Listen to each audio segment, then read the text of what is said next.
Greetings and welcome to another episode of Coffee with Kiyonah. May you be blessed.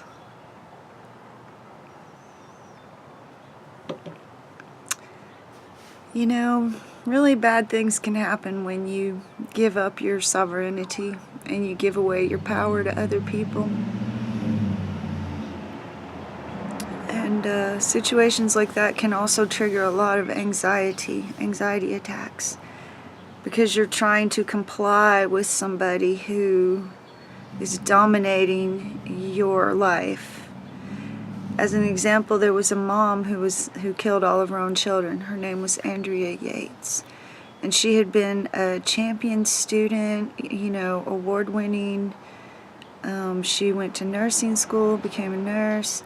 She was raised a Catholic, and she got married to this man who practiced a sect of Christianity that demanded subservience and all this other weird stuff, and she surrendered her sovereignty to that. He's not with me because I would have put him and his paradigms in their place quickly. He's with her because she surrendered her sovereignty to it.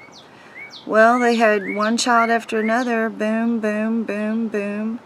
And she kept developing postpartum psychosis.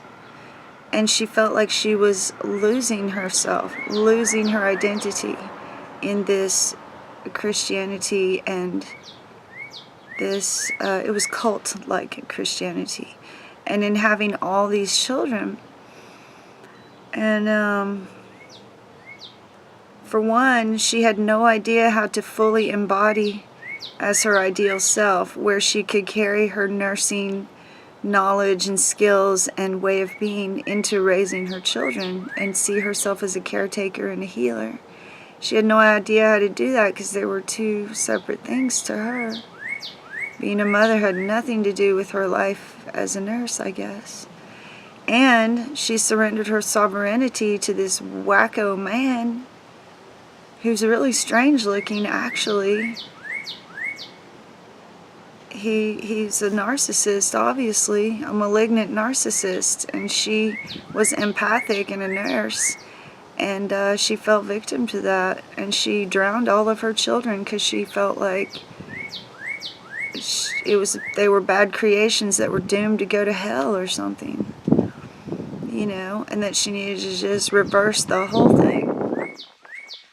So I guess what I'm saying is, let's keep remembering to maintain our sovereignty in the face of, number one, people or entities or organizations or the government or anything else. Do not surrender to their energy. For me, I have to deal with social services, because of situations beyond my control at one point. And it seems never ending. The interference, the surveillance, the impositions, the constraints on my liberty and my freedom and my future. So that causes me tremendous anxiety because I am vulnerable to their power, So, I got some feedback, some news that was like from the bad reality, like they're doing things like people in the past did it, and it triggers my anxiety. So all morning I make phone calls to doctors and counselors and things to make sure I'm up to date on everything, and I fix a bunch of food, I clean the whole house, I smudge. And at one point I just went and looked in the mirror and said, okay, your anxiety's under control, now be excellent. And I put on an Aloha playlist called May Love Awaken Bhakti Grooves Part 2. It's incredible. Lit a rose, lavender, cedar incense, opened some windows, and proceeded to go through my life as though I am a sovereign being without surrendering myself to their power. I'm doing what needs to be done procedurally But in spirit, I continue to fully embody myself in that process each time a situation comes up. And then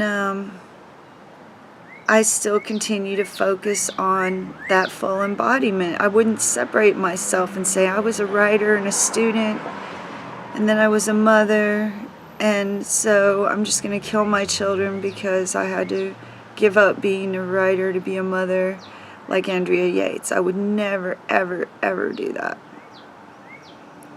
Because to me, they're one and the same. I'm a mother who's a writer. I'm a writer who's a mother.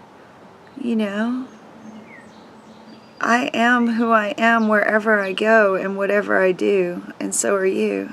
You take it with you wherever you go. So she developed psychosis. That's how far out of alignment she got. Either this man did it, and he's a malignant narcissist, and he drove her to it, or it was her own soul's journey learning this lesson about sovereignty and about full embodiment with no partitions in your being. Full embodiment of who you are in all the aspects of your life, no matter what your path unfolded to be. You know? Don't be so attached to exactly what's going on, like I have to be a nurse, or I have to be a mother, or I have to be a writer, or I have to be whatever. You are whatever you are, and you fully embody your divine self in that situation. Most people have known a janitor or a home bum or a cashier or somebody who just shines with divine radiance.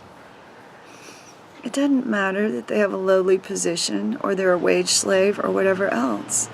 They're fully embodying their divine self in every situation of their life, especially their work where they spend a lot of time, you know. So I guess that's just the direction of my thoughts for today. Being fully embodied in all the areas of your life and not being attached to details. And not surrendering your sovereignty, like be co-creating your experience to the best that you can. But if you have no control over something and you have to go through it, then be excellent about it. Be your excellent divine self as you go through this awful situation. Okay? That's what I'm working on. So, on this beautiful day in June of 2017, remember to be beautiful, be free, and be true to yourself. Remember to be blessed whenever you can, and to be blessed and to be a blessing. And remember to take care and take it easy. Go do something nice. Yesterday we went to Carbuncle. It was beautiful. We had a fire. Beautiful birds.